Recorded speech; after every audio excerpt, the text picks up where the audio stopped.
drive. Good, that's all, good. Perfect. Nice edge break, good. Like it. Oh. Head back, chest back. Head back, chest back. That's it. That's it! That's all!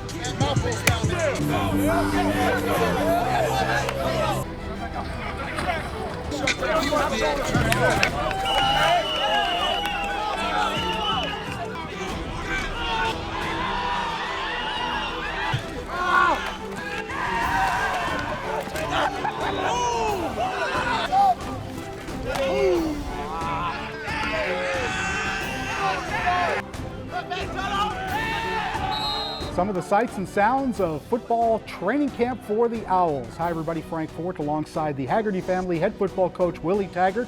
His third year here in Boca Raton. Coach, good to be with you once again. Glad to be here with you. And several times you've said during camp that you're excited about year 3. Please explain to the fans why that is. Well, first of all, it's year 3 already. You know, these years have gone by pretty fast, you know, but I think after the first year with COVID, you know, pretty much all the plans you had coming in that first year was pretty much gone out the window because of COVID, you know, and then having last year to really get to understand your team better, understand the program better was huge, you know, and then with the addition of the transfers and the recruits that we have in here now, I feel from a depth standpoint, competitive depth standpoint, we're better as a football team. So that by itself has me really excited about our season, because I felt like a big part of the last 2 seasons, big part of us not finishing is not having enough depth overall and being able to finish. A lot of guys played a lot of reps, a lot of game, and some guys don't need to play that many reps. So now I think we're in a position to where we can use those guys to help us.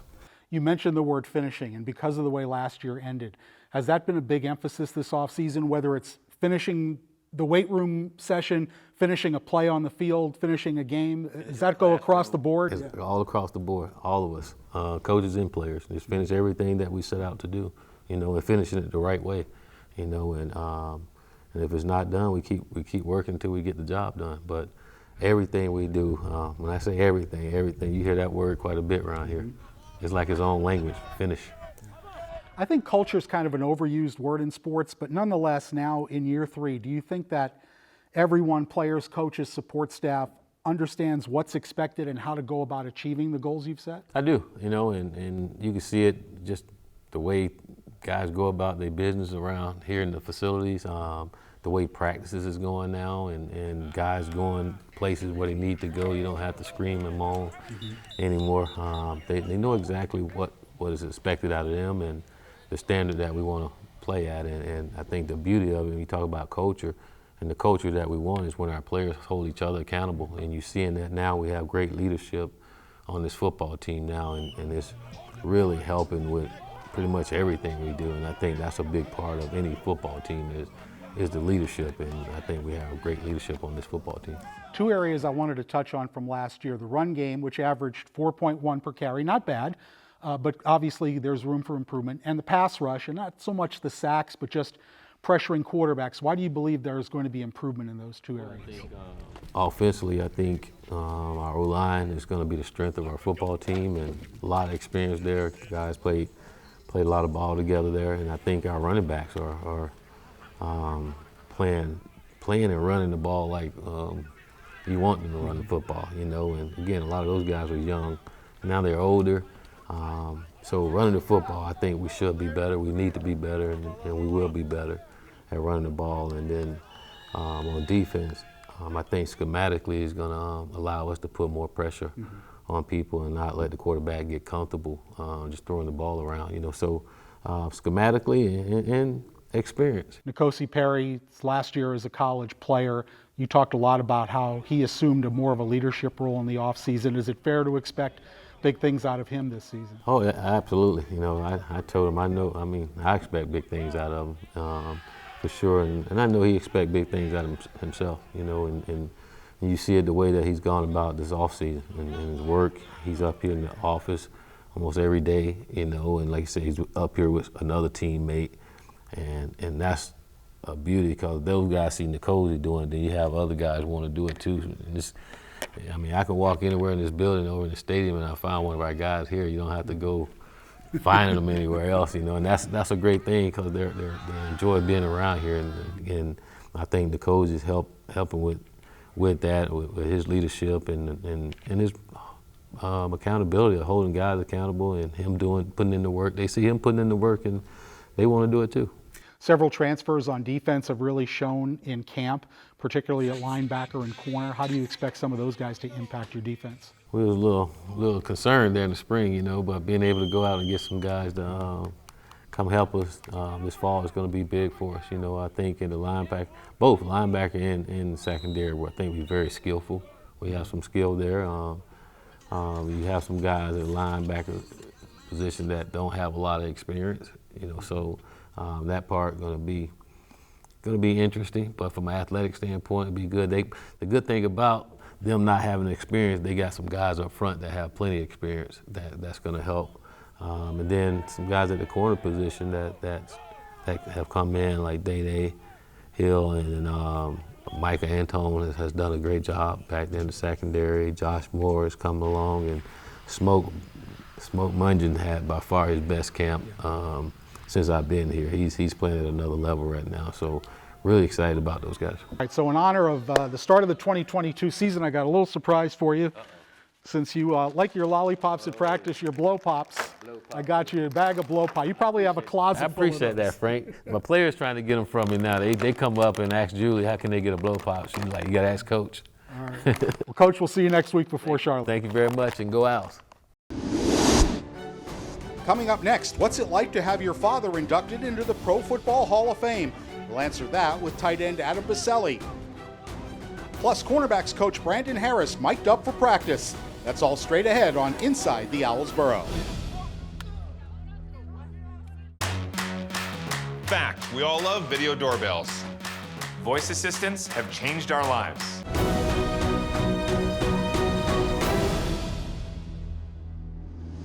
Glad you're with us on this kickoff edition of Inside the Owls Burrow.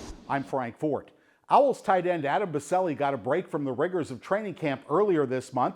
He traveled to Canton, Ohio to be with his family as his father Tony was inducted into the Pro Football Hall of Fame. The first former Jacksonville Jaguar player so honored.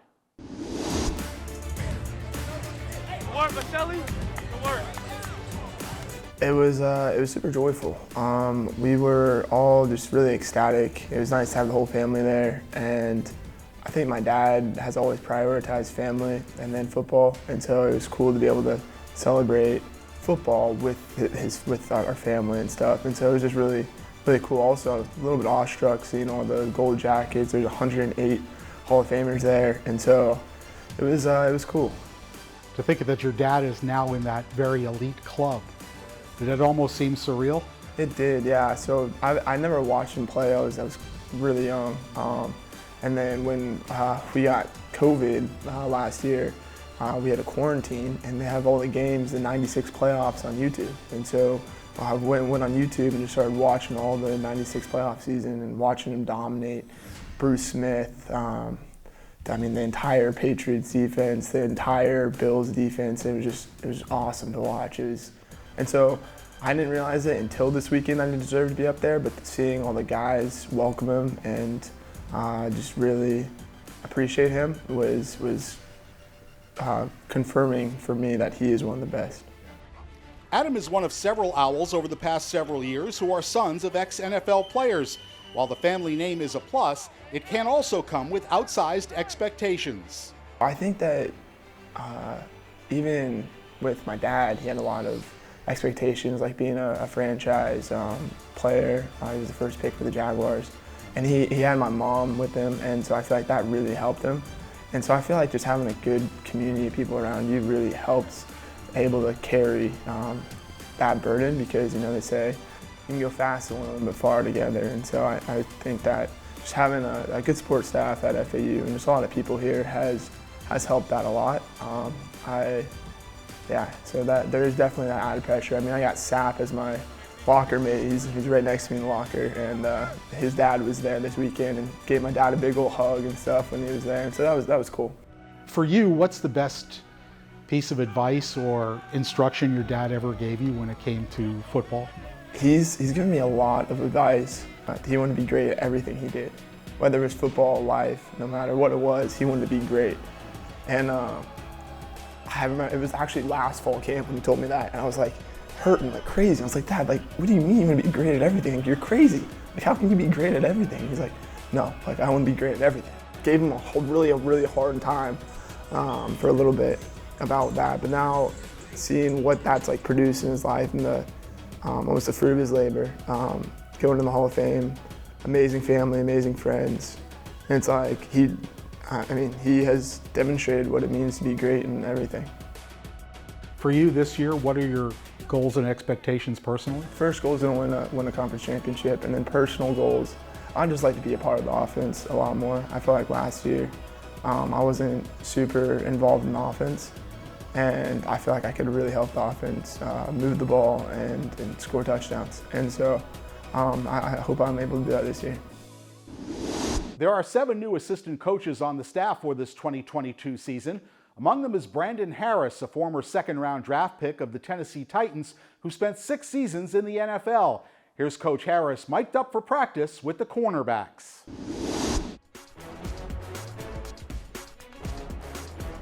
Crazy. Come on, let's go. I want to stay inside the crack block. I want to beat the block with my hands, still staying inside, not letting the guy dig me out. Running my feet for 2 steps. Go! Run my feet for 2 steps. Bringing my hips through. That's where my explosion come from. Explode through my hips. But now I got to grab cloth. I'm tackling the ball carrier. Make sure I grab cloth. So violently separate the wrist from the ball. I don't want to do this. I don't want to guide the ball in. Ball. Violently separate the wrist from the ball. Come on, bro, man. Scenario table. That ain't bad. Just bring it on. That ain't bad. 6, go. That's better when you go. That's better job when you go. There you go. Just go. Let's go. Get lined up, 39. Let's go. Good job, 39. Good job, Jabari. Good job. Way to get in this blind spot. Oh, way to finish, Smoke. Way to finish, Smoke. We got a fade. Good job making it. But this is what I'm gonna tell you. Be careful. When I'm out of phase, let's sprint to catch up first, because a good throw might get you. Make a decision early on your alignment, because it was off him though. He paid off. Nah, but you know if you want to press or you want to play off. Off the bat. Whatever you want to do. Coming up, a look at move-in day for the incoming Owl freshmen. Plus, the players gear up for an afternoon of paintball in a team-building outing. That's next on Inside the Owls Burrow. Inside the Owls Burrow is brought to you in part by Baptist Health Orthopedic and Sports Medicine, the official orthopedics and sports medicine provider of FAU Athletics, and by Florida Atlantic University, MBA in Sport Management.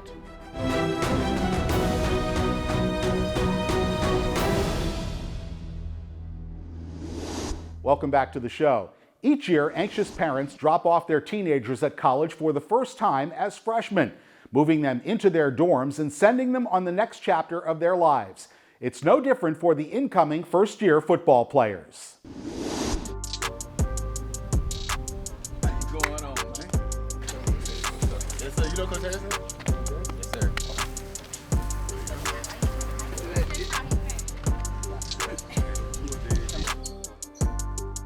What's this day like for a parent? Kind of cutting the cord, turning them loose? Exciting, sad and exciting. Why is that, do you think? My first time my son leaving home, just getting away, and it's sad for me and happy for me because he never left home before. It's very exciting. It's a great experience. As a mom, I am very excited for him to get this experience to go off to school and become someone. The goal is to get his degree. His goal is to become a lawyer. So I'm hoping this process helps him get to where he wants to be in life. Moving a son into FAU for the second time, so you have experience at this. So this day, is it any less stressful? No, it's hard. Just the baby. So, you know, this is a different kind of move. It's a different type of detachment. And, you know, we're really going to miss him. Yeah, it was like easier knowing what needs to be done. But when Jonte moved in, we were kind of still in the middle of COVID. So things were kind of, this time it's more together. I'm excited actually because FAU has done a great job with LaJonte, so it's an easy turnover. I love that B.O.B., that band of brothers. That's how we brought them up. So to have actual brothers come into that mentality and culture that they have set up as band of brothers.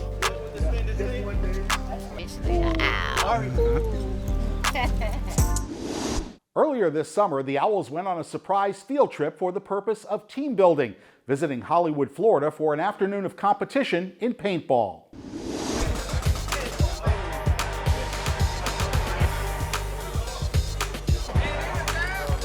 In my squad, I trust.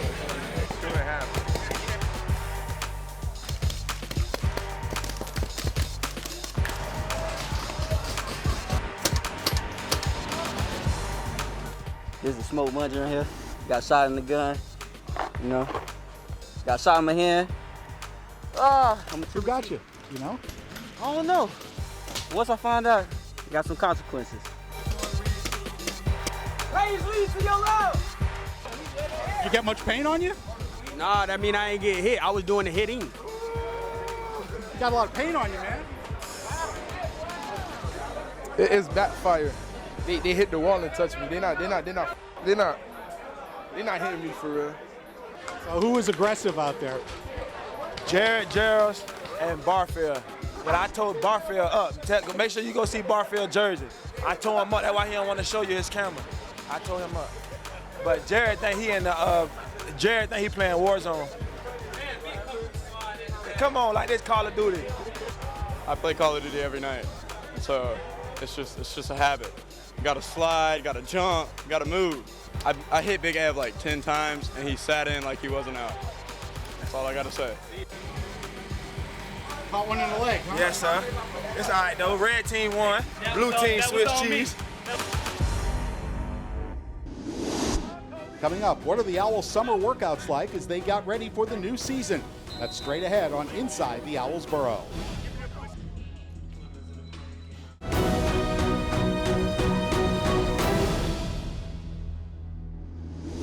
Really, this offseason, we've really been focusing on finishing, and that's the biggest thing. That's the fourth quarter of the season. Like, it's just about finishing. We have the talent. I mean, we just need to finish. We just need to execute at the highest level when the game gets close and during the end of the season. That's all it is. It's not a talent issue. It's one of those things where we can fix it internally. It's not like any external factors, which is a good thing because those are the easy things to fix. We're going to be very aggressive on defense, so that means we'll be getting a lot of hands on balls, a lot of sacks, be more explosive on defense early downs. Coach Orlando brings a lot of passion and fire to the team, especially the defense. Like, sometimes it's hard to come out there every play and every rep and just not give in. But one thing that Coach Orlando said, and it always sticks with me, is the moment that you give in or doubt yourself, you get embarrassed or you get hurt. Some thoughts from two of the Owls' key players for 2022. So just how does the schedule line up this season? Florida Atlantic will get their season underway in week 0 this year. The 12-game schedule starts off with a Conference USA encounter with Charlotte at home in a game televised by CBS Sports Network. The non-conference slate begins with a trip to Ohio University, then back home for dates with Southeast Louisiana and in-state foe Central Florida. The Owls then make their first trip ever to West Lafayette, Indiana to square off against Purdue of the Big Ten on the first Saturday of October. Conference play resumes the following week with a road game at North Texas, the Battle of the Owls in Boca Raton versus Rice, and a trip to El Paso to face the Miners of UTEP. UAB is in Boca for the Halloween weekend, then the Shula Bowl rivalry resumes with a road game at FIU. The Owls close out the regular season visiting Middle Tennessee, and then the finale, Senior Day, against Western Kentucky in FAU Stadium. Of course, the August training camp is just the culmination of a ton of work since last season ended. The Owls have trained and strained with intense workouts to get better, both conditioning on the field and gaining muscle in the weight room.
As we wrap up our first show of the season, remember you can see Inside the Owls Burrow each and every week on Thursdays and Saturdays on Bally Sports Florida. The show's also available online at FAUsports.com. I'm Frank Fort. Thanks for watching. We'll see you next week on Inside the Owls Burrow.